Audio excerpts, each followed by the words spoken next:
Então a gente vai conversar hoje sobre a atuação da fisioterapia na doença pulmonar obstrutiva crônica, né?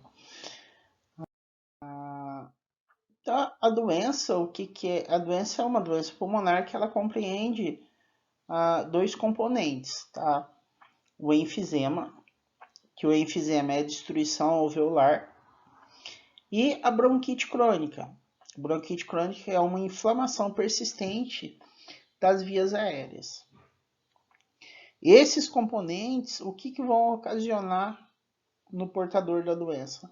Uma limitação do fluxo aéreo. Essa limitação do fluxo aéreo gera uma dificuldade em soltar o ar, em realizar a expiração, e gera uma dificuldade também em realizar uma inspiração. Tá?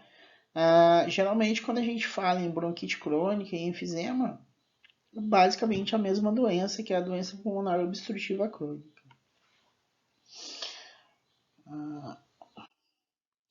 Então aqui o enfisema, tá, tem um desenho aqui mostrando para vocês o que vem a ser o enfisema. O enfisema é a destruição do alvéolo. Como é que vai ficar esse alvéolo que tem o enfisema? Então aqui é um pulmão normal, tá? Aqui nesse pulmão normal ele vai ter um alvéolo normal que tem essa carinha aqui. O pulmão normal ele é bem rosado, né? Bem clarinho assim mesmo. E se você aperta ele, ele parece uma esponja, relativamente mole. Então, com o passar dos anos, o fumo ele vai ocasionando manchas aqui de destruição nesses alvéolos, tá? Até chegar dessa forma. Então, isso daqui é um saquinho alveolar, né? Então, um saco alveolar com vários alvéolos. Aqui, a pessoa começa a fumar ou usar um narguilé, tá? Que acaba sendo igual. Vai tendo essa destruição aqui nos alvéolos. A destruição chega a esse ponto. E num ponto bem avançado, a destruição de todo o saco alveolar. Então, geralmente, quando o ar entra aqui, ele fica parado aqui. Essa região passa a ser uma região dura, sem elasticidade e sem movimentação de ar. Isso associado a algumas regiões que são obstruídas, são fechadas o diâmetro, vai ocasionar aquela limitação de fluxo aéreo que eu falei no começo. Então, um pulmão doente, um pulmão com DPOC passa a ser um pulmão um pouco mais duro e com uma tonalidade mais escura, um pulmão mais escurecido. Então, aqui a gente tem um brônquio, tá? Uma via aérea normal, esse é o brônquio normal, e o brônquio inflamado, seria a bronquite crônica. Então vocês veem que o calibre dessa via aérea normal é mais largo que o calibre da via aérea doente. A via aérea inflamada, que a bronquite crônica é uma inflamação, ela é mais estreita, tem um diâmetro menor. E esse daqui se constitui por um tecido inflamado. O tecido inflamado, ele tem uma característica, ele é como se fosse um papel molhado, tá? E nesse caso aqui, o que eu gostaria que ficasse claro para vocês? Aqui ele perdeu a elasticidade. Aqui ele tem uma relativa elasticidade, aqui ele já perdeu a elasticidade. Então, a elasticidade é a capacidade do diâmetro da via aérea se estreitar e abrir, tá? No caso, na situação da bronquite crônica, se ele se estreita, ele fica estreito, perde a capacidade dele de voltar. Sempre quando a gente tem uma técnica de expiração forçada, o sopro, essa via aérea tende a fechar e ela não abre totalmente necessariamente, tá? Então, a limitação de fluxo aéreo, né, a limitação da troca gasosa, vai ocasionar o que nesse paciente? Queda de funcionalidade, tá? Então a pessoa vai ter uma intolerância maior ao exercício, não vai conseguir mais desenvolver suas atividades. Menor nível de atividade de vida diária. Aqui no canal tem várias pessoas algumas pessoas pelo menos que fazem comentários públicos aí, que passam o relato delas da limitação que elas têm na vida diária. Alguns impossibilitados até mesmo de brincar com os netos, ter esse convívio familiar. Com isso também vai gerando redução de passeios, né? Então, o paciente que começa a desenvolver a DPOC, ele começa a ter essa limitação de fluxo aéreo, tem uma atividade menor, passa a ficar um pouco mais ofegante, ter uma condição de respiratória um pouco mais precária. Com isso ele passa a economizar energia, então ele evita vários tipos de esforço. Em alguns casos, essa pessoa para de passear com a família, tá? E ela desenvolve também uma má qualidade no sono. Ela passa a dormir menos, tá? Ou passar boa parte da noite acordada. Isso daqui, na minha opinião, tem um fator muscular que deve ser levado muito em consideração. Então, se a gente pegar a via aérea, que ela está estreitada, tá? O paciente ele precisa de um trabalho muscular respiratório maior para puxar o ar. E na situação de sonolência, o paciente tende a desenvolver uma redução do tônus muscular. Então, por que esse paciente que está desenvolvendo a DPOC ele tem a dificuldade no sono? Porque se ele entrar em sono profundo, a atividade dele muscular cai. Consequentemente, o ar vai ter uma dificuldade maior de passar naquela via aérea que está um pouquinho estreitada, mais estreitada que o normal. Nesse momento, o familiar passa a suspeitar de depressão por parte do paciente, que na verdade acaba não sendo depressão, né? Mas já é o início da doença pulmonar obstrutiva crônica. Nesse caso aqui, existe uma tendência do familiar levar o paciente a procurar um médico psiquiatra. Porque associa isso a algum nível de depressão, nervosismo, que na verdade não é. Então, se você tem um familiar que era fumante, ou continua fumante, e desenvolveu essas características aqui, se você é um familiar ou um profissional que está vendo esse vídeo e viu que alguém está desenvolvendo essas características que foi fumante, seja fumante ativo ou passivo, procure orientar para procurar um médico pneumologista. Se você é um familiar, leve no médico pneumologista para ter um diagnóstico diferencial quanto à saúde pulmonar dessa pessoa. E qual vem a ser o papel da fisioterapia nesse paciente? Então, em resumo, é resgatar a funcionalidade. Fazer com que essa pessoa tenha uma vida mais ativa e tenha uma melhor respiração, tenha um aproveitamento melhor da respiração. Nosso papel também é entender a correlação da limitação de fluxo de ar na funcionalidade do paciente. Um paciente que tem limitação no fluxo vai ter passagem de ar limitada, vai ter um desfavorecimento na troca gasosa, consequentemente, ele não vai realizar suas atividades de forma plena. Porque para o músculo ter contração, é necessário a gente ter troca gasosa. Essa limitação de fluxo, com aquelas regiões estreitadas que eu falei, a dureza do enfisema tende a insuflar o pulmão. Então, essas pessoas que desenvolvem o DPOC, eles têm um pulmão que, com o passar do tempo, pode ir aumentando de tamanho. Que isso é a retenção de ar, característica da doença. Isso também é um dos motivos da redução da funcionalidade, porque quanto mais insuflado o pulmão dessa pessoa menor a força muscular. Consequentemente, também ele vai perdendo a capacidade de fazer inspirações mais fortes ou mais profundas. E a gente tem ali também uma correlação da força muscular inspiratória, que é a pressão inspiratória. Pressão e força são grandezas diferentes, porém, elas estão correlacionadas. Por isso que eu falo de força muscular inspiratória. Essa pressão inspiratória está diretamente ligada com o diâmetro alveolar. Se ele desenvolve uma pressão inspiratória menor, o diâmetro alveolar vai diminuindo, favorecendo recidivas da doença, favorecendo alguma piora da doença. Então daí a grande dúvida, né? O que a gente vai fazer, tá?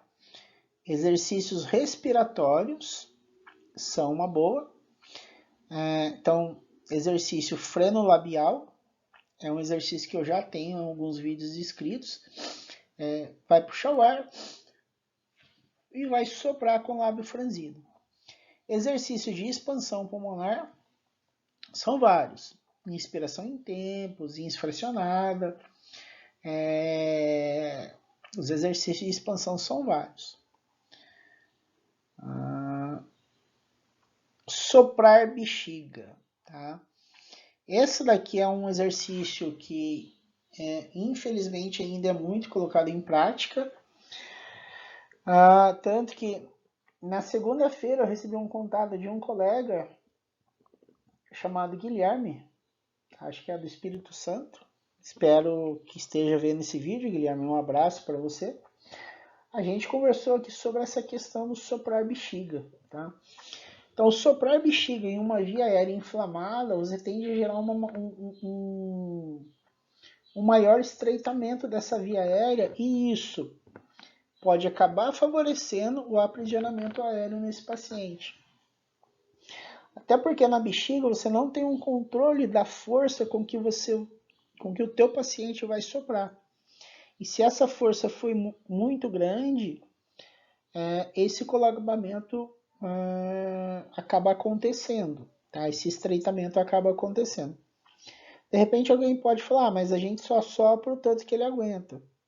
Tá? Mesmo assim, eu não usaria essa técnica de soprar a bexiga. Sem contar que você corre o risco de uma possível reinalação de CO2. Né? Você soprou dentro da bexiga, a bexiga vai estar cheia de CO2 e ela vai ficar na boca do paciente. Então, esse é um dos motivos que eu não uso mais essa técnica, tá? Apesar dela ser usada ainda por alguns colegas. Treinamento muscular inspiratório, tá? Hoje aqui eu vejo que o treinamento muscular inspiratório é um grande diferencial para o paciente com DPOC. Com o treinamento muscular inspiratório você vai ter um aumento de fluxo na proporção de 40%, consequentemente vai ganhar força expiratória também, que substituiria a preocupação que as pessoas têm em usar o soprar bexigas. O benefício você pode conseguir com o treinamento muscular inspiratório também. Outro benefício do treinamento muscular inspiratório no paciente com DPOC é a hipertrofia de células de fibras musculares do tipo 2 nos intercostais e aumento de fibra do tipo 1 também nos intercostais, que são as fibras que vão abrir e fechar as costelas, dando um alívio maior para a respiração desse paciente. E o grande aliado também é o treinamento aeróbico para esses pacientes, tá? Então isso é o que a gente pode fazer. Para o paciente acaba sendo contraditório, né? Você usar exercícios para combater a falta de ar. Mas é essa a conduta que a gente tem. Tá certo?